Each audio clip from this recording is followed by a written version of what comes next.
Hello, and welcome back to the Cayce Undercover reading series. It's let's see, we're moving into the seventh chapter of the first book of the trilogy, uh, work in progress, although the rough draft is written of the first two books at least. And it's rough in places, and I'm welcoming feedback and interaction and whatever you'd like to say. All right. So as we enter chapter 7, Nell has just had the notebook tossed into a trash bag. No discussion, no warning, just one snap decision, and the only concrete thread Casey had to her parents and what may have possibly happened to them is headed for the dump. Jenna sees it instantly. Casey feels it a second too late. Chapter 7 opens in that electric pause before action, the moment where you either stay the quiet librarian or you decide you're done playing by the rules. Chapter 7. I'm barely registering the fact that the notebook is fast disappearing from view as Jerry wheels his cart down the hallway. Meanwhile, Jenna catches on faster than a jackrabbit pouncing on a mouse. What are we going to do, Casey? Casey! At the far end of the corridor, the side door bangs open, letting in a blade of daylight and the distant mechanical growl of something heavy reversing in the alley. Oh my gosh! Jenna's voice transmits the urgency I feel, only she sounds like she's just spotted George Clooney at Whole Foods. Tell me that is not something incredibly valuable in that trash cart. I grit my teeth and refrain from responding. Of course, now that Jenna has figured it out, she is about to make this 10 times more difficult than it needs to be. I know, I mutter, watching the trash bag swing to one side as Jerry exits through the side door. Beyond him, through the narrow window, a white sanitation truck is easing backward toward the dumpsters, brakes squealing in short, impatient bursts. Okay, Jenna hisses, grabbing my arm. I need to know the plan. I yank my arm free because, of course, there is no plan, not with Jenna hovering over me like an overeager life coach with a line of products to sell. Outside the window, Jerry stops, just shy of the dumpster, and adjusts his grip on the bag. The sanitation truck's reverse alarm begins its shrill, rhythmic beeping. The hydraulic arm on the side twitches once, metallic and ready.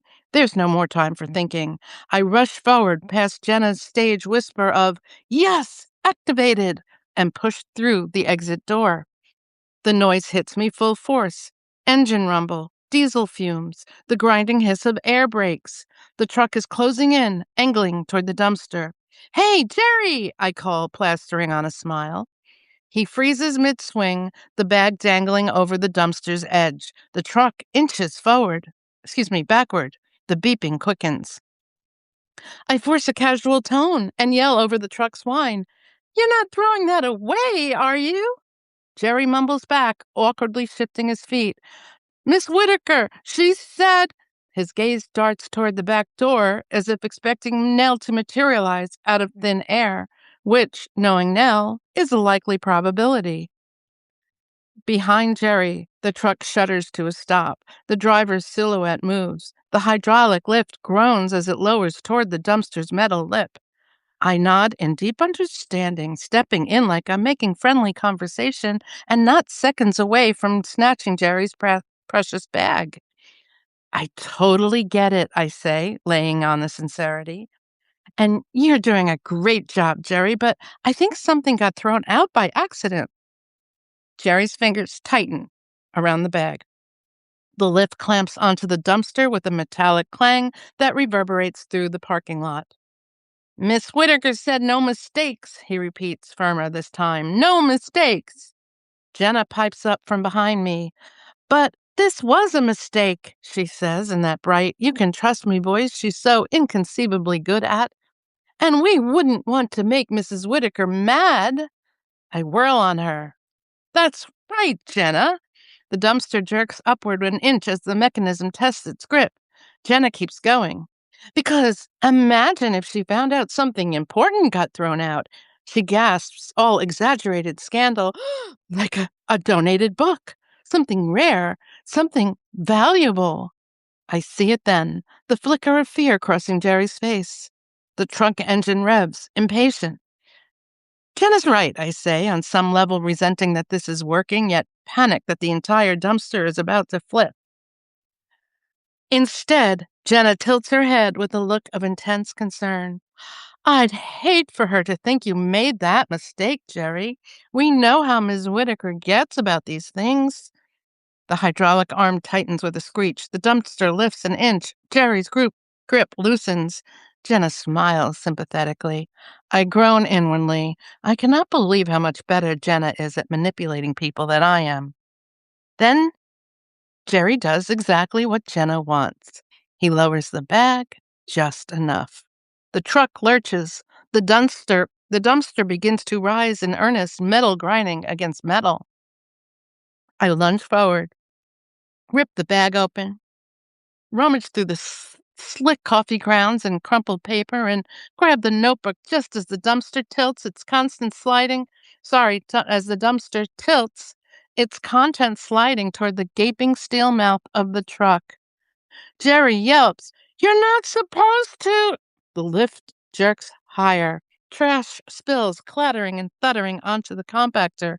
A split second later, and the notebook would have been gone, crushed into pulp and secrets. Thanks, Jerry. You're a lifesaver, I call over my shoulder, backing away as the mechanism slams the dumpster down with bone-shaking force. Jenna practically buzzes in circles after me, the truck's engine roaring behind us. Back inside, the door thudding shut against the noise, I shove the notebook back into my bag. My heart is hammering in time with the reverse alarm echoing faintly through the walls, and turn to Jenna. Jenna smirks. You're welcome. I scowl. I had it handled. Jenna grins wider. Mm-hmm. I hate this. I hate that Jenna helped, and that she knows I have no intention of thanking her for it. I hold my bag close, feeling the comforting form of the notebook through its worn leather. It's mine again, safe, and I'm not going to let it go until I completely dissect its contents.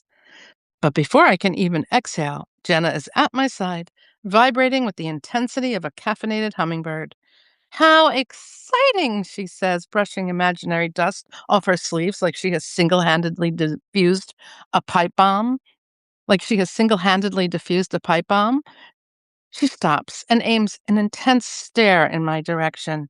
And now you are going to tell me what's in that notebook, Cassandra Layton Wynne. I roll my eyes. She knows I hate being called that. Jenna holds up a hand. Don't. Just don't. You made me intimidate a traumatized man with a deep-seated fear of his boss. You owe me. Again. I shake my head, holding my bag tight against my chest. I didn't make you do anything now or then. Jenna gives me a deeply pained look, the kind that says we both know that's a bald-faced lie. You didn't have to. You just let me witness your unhinged desperation, and I, being the compassionate being I am, was forced to act. She sighs dramatically. You gave me no choice. I close my eyes and count to 5. I open them, and she's still there, staring into my face. She leans in, hands on her hips, voice low and sharp. Cayce, if that notebook wasn't worth the trouble, you wouldn't have fought for it. I hesitate for a half beat too long. Jenna pounces. See, that was the pause of someone holding on to something big. I grip the strap of my bag, and start toward the staff lounge, hoping Nell doesn't show up before I get there. The lounge was the one place Queen Nell didn't set foot in, its broken chrome table and stained linoleum floor being far too lowbrow for her taste. Jenna follows me down the hall, a hummingbird having caught the scent of delicious nectar. Tell me, she presses, is it a hidden manuscript? Some ancient occult ledger? A tome of lost knowledge? Oh my gosh, is it a murder confession? If it is, we have to make this into something big. I freeze in the doorway to the lounge. That's it. That's the reason she's badgering me like a kid rattling a gumball machine. It's not about the mystery. She wants in. Well, I want to enter the lounge before Queen Nell materializes. I push open the door, and the smell of Lysol wafts out. Jenna follows me to the table and takes one of the mismatched chairs. Make it into what something? I ask. Jenna steps. Jenna lowers her eyes as if she's about to make a confession. I haven't told you yet? She breathes, and I can see it happening in real time. That Jenna spark, that one that lights up right before she cannonballs into her latest obsession at full speed, no plan, no parachute, just the unshakable belief that this is it. This is the one, the thing that will catapult her into stratospheric glory. I'm a documentarian, she says.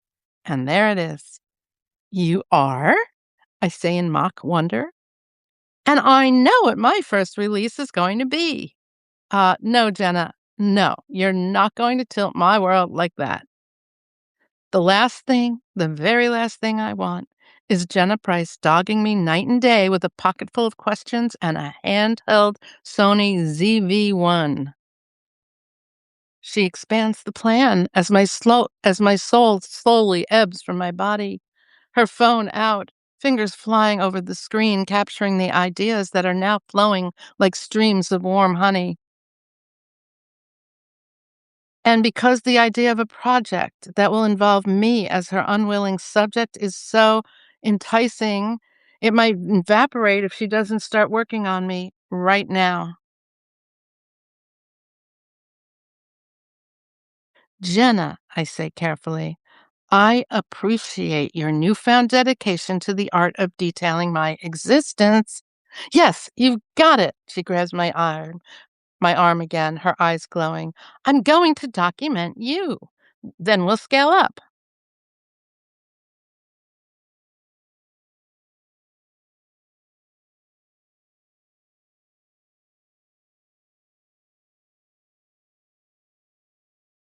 Hard pass, I snap. The last thing I need is my failure as a journalist being trumpeted across Jenna Price's 42 social media followers. Jenna's eyes widen. You think it's only 42? And what failure as a journalist, Cayce? What aren't you telling me? What happened?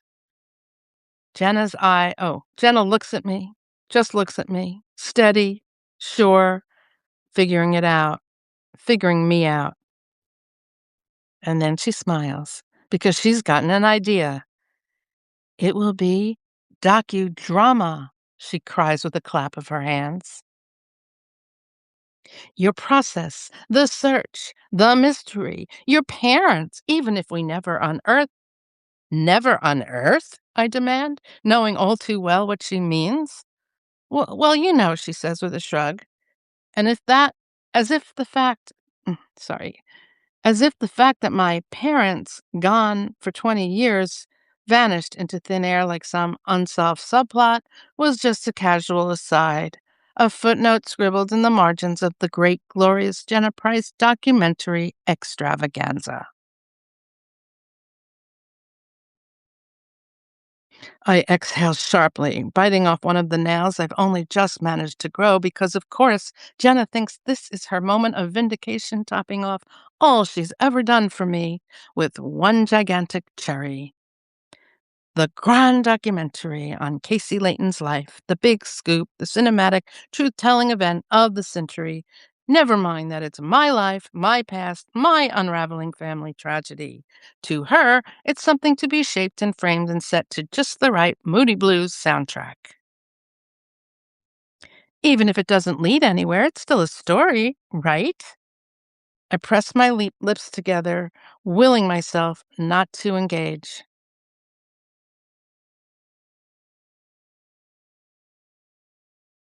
Sorry, I lost my place.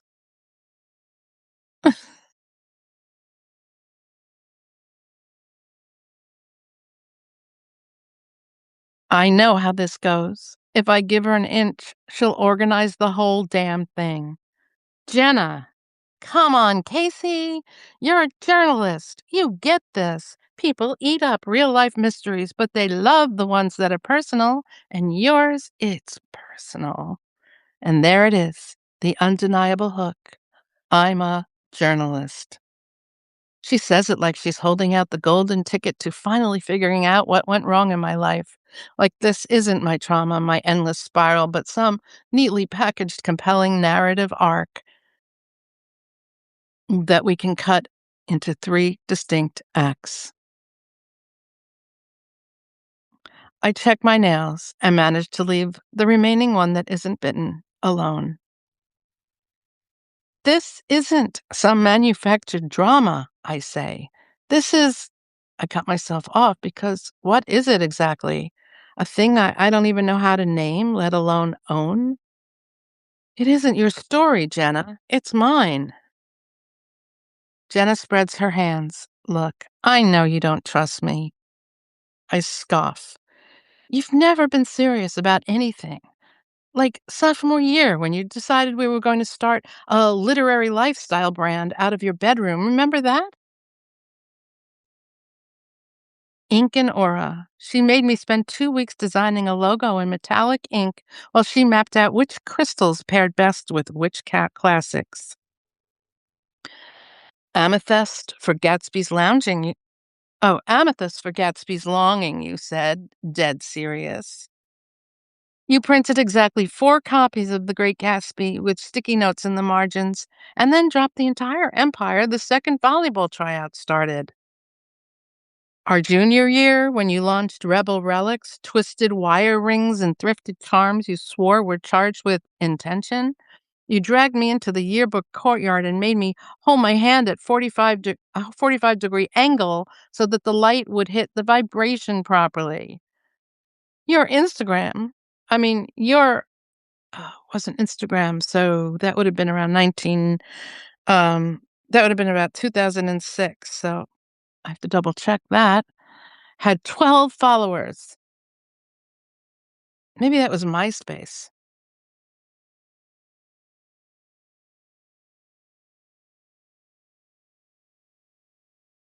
9 of them were your cousins, and yet you talk now about scaling. Then there was your motivational YouTube era. I want to stick a line in there saying I continue on ignoring Jenna's pained look. Then there was your motivational YouTube era, filmed on your dad's camcorder. You gave pep talks about unlocking your main character energy while sitting cross-legged on your bed like Mahatma Gandhi.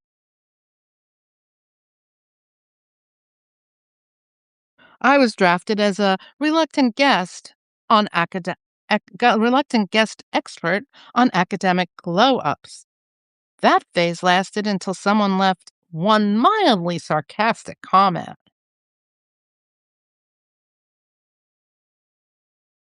It wasn't mild, she protests.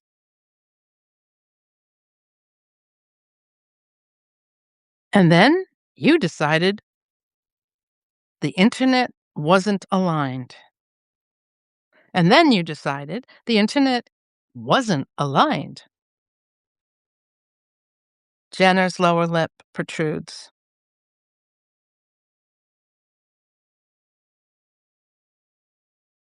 They said I sounded like I rehearsed this in the mirror after watching The Secret. You did, Jenna.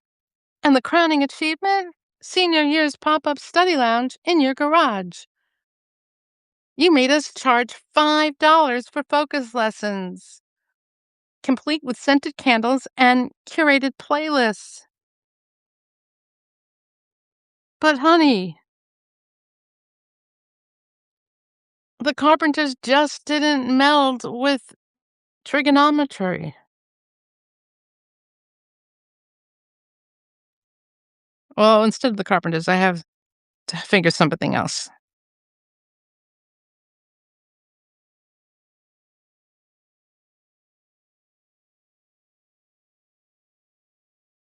Jenna looks hurt and her voice is small.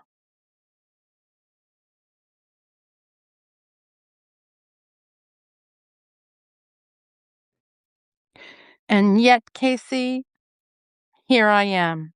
Somehow, still trying to help, to be encouraging in a world that doesn't always return the favor. I hate that. I hate that she's here, hate that she's pressing me, but mostly that I feel the same itch as she does. The need to chase this down, to make something of it. Plus, I feel bad that I've hurt her feelings. You really think you can stay on this for more than 3 weeks, even after something shinier comes along? I ask, my voice carefully neutral. She doesn't hesitate. It could be the Jenna Cayce reunion. That damn confidence of hers, that certainty, the thing that's always made me want to shake her or follow her, depending on the day.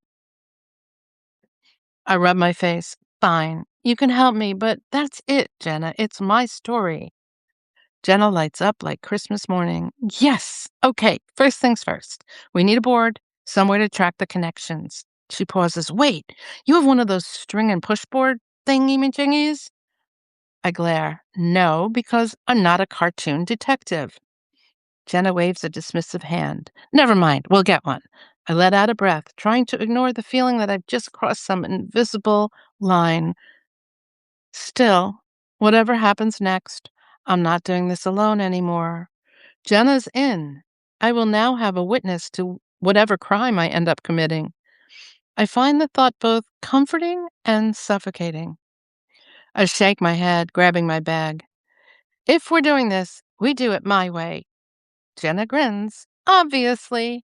Which means, I continue, we don't just start throwing things on camera. We figure out what this is first. I catch a red light on her phone. Wait, are you already recording? Of course not. She folds her arms, holding up the phone so it captures my face more fully. So, what's the first move, boss? I hesitate, the weight of the notebook pressing against my abdomen through the fabric.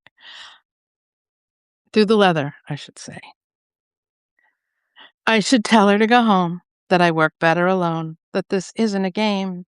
But the truth is, I don't know what the first move is. I have fragments of something, whispers, warnings, missing pieces, but no map to follow. First move, I say finally. First move, I say finally, is figuring out exactly what we're dealing with. Jenna gives me a slow nod. Then let's get to work. And just like that, I've got a partner in crime, whether I want one or not. Okay, that is chapter 7. Thank you for being here. Please comment. I'd love to hear what you've got to say. Thanks. Bye.